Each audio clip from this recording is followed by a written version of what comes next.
नमस्कार, खबर समय जगत में आपका स्वागत है। मैं हर्षिता जौहरी। आई नजर डालते हैं देश प्रदेश से जुड़ी तमाम। भोपाल। राजधानी भोपाल में जम्मू कश्मीर के पूर्व मुख्यमंत्री महबूबा मुफ्ती के खिलाफ संयुक्त संघर्ष मोर्चा ने कराया देशद्रोह का मामला दर्ज, जिस पर भोपाल जिला अदालत ने मामले को स्वीकार करते हुए अगली सुनवाई हेतु 18/11/2020 नियत की।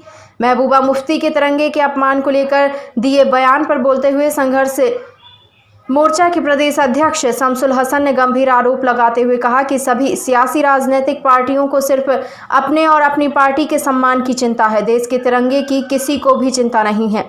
अगर देश के राष्ट्रीय ध्वज के अपमान की चिंता होती तो अभी तक देशद्रोही सलाखों के पीछे होते। मैंने यहाँ एक परिवाद दायर किया है और उसमें मैंने लिखा है कि देशद्रोह का मामला बनता है। ऐसे लोगों को जो हमारे मुल्क में हवाएं और फिजाओं में जहर घोल रहे हैं, ऐसे लोगों को अविलंब गिरफ्तार होना चाहिए। देशद्रोह का मामला अविलंब दर्ज होना चाहिए। ऐसे लोगों को जेल में डालना चाहिए, क्योंकि झंडा राष्ट्रीय ध्वज के लिए, ऐसे तिरंगे के लिए लाखों सैनिकों ने, उलमा इकरामों ने, तमाम मुल्क के लोगों ने कुर्बानी दी। उस झंडे का अपमान हम हिंदुस्तान के लोग नहीं सहेंगे। या आप देश के, मैं प्रधानमंत्री से, देश के गृह मंत्री से ये मांग करता हूं कि अविलंब महबूबा मुफ्ती की गिरफ्तारी होना चाहिए थी, लेकिन क्या मजबूरी थी देश के प्रधानमंत्री की, गृह मंत्री की, जम्मू कश्मीर के मुख्यमंत्री की, कि अभी तक उन लोगों ने इस मामले में कोई प्रकरण दर्ज नहीं किया। बयानबाजी चल रही है कश्मीर में, पुतला दहन चल रहा है, बराबर हम लोग आपके टीवी चैनल्स पे देख रहे हैं, लेकिन किसी की ये हिम्मत नहीं हुई कि महबूबा मुफ्ती फारूक अब्दुल्ला के ख़िलाफ़ प्रकरण दर्ज कर गिरफ्तार नहीं किया। क्या वजह है, क्या मजबूरी है? मैं आपके चैनलों के माध्यम से देश के प्रधानमंत्री जी से, देश के गृह मंत्री जी से, जम्मू कश्मीर के गवर्नर से सबसे गुजारिश करूंगा, ऐसे लोगों को अविलंब गिरफ्तार करें। जो हमारे राष्ट्रीय ध्वज के साथ अन्य कोई ध्वज लगाता है तो ये देशद्रोह का मामला बनता है। फ़ौरन इसकी गिरफ्तारी होना चाहिए। मैं वाहिद खान एडवोकेट, आज मैंने अपने पक्षकार की ओर से prevention of insult to national honour act 1971 और अमेंडमेंट एक्ट 2005 के अंतर्गत एक परिवाद पेश किया है, जिसमें महबूबा मुफ्ती पूर्व मुख्यमंत्री जम्मू कश्मीर और उनके सहयोगियों द्वारा जब ये देखा गया कि हमारे हमारा जो ध्वज है, नेशनल फ्लैग है, उसका अपमान किया। चूँकि एक्ट के अनुसार नेशनल फ्लैग के साथ कोई दूसरा फ्लैग नहीं लगाया जा सकता।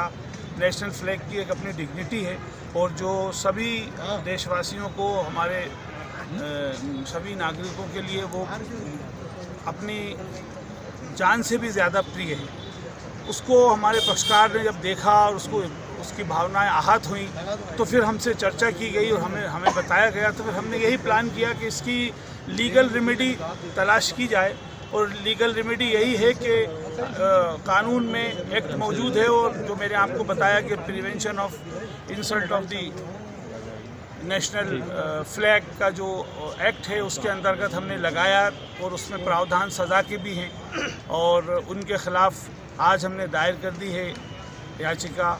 उनको आरोपी बनाने के लिए माननीय न्यायालय के सामने वो जाना है।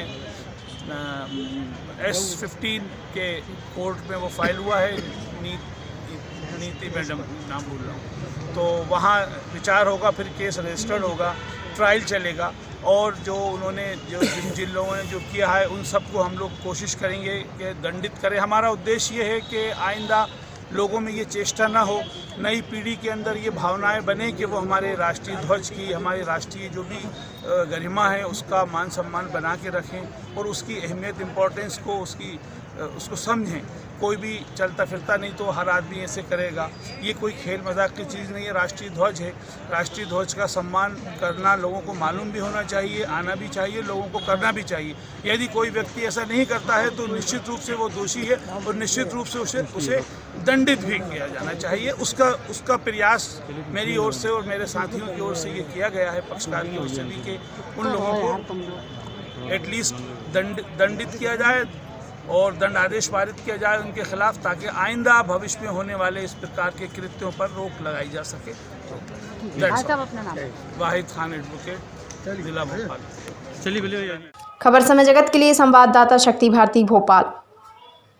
For latest news, subscribe to our channel and press the bell icon.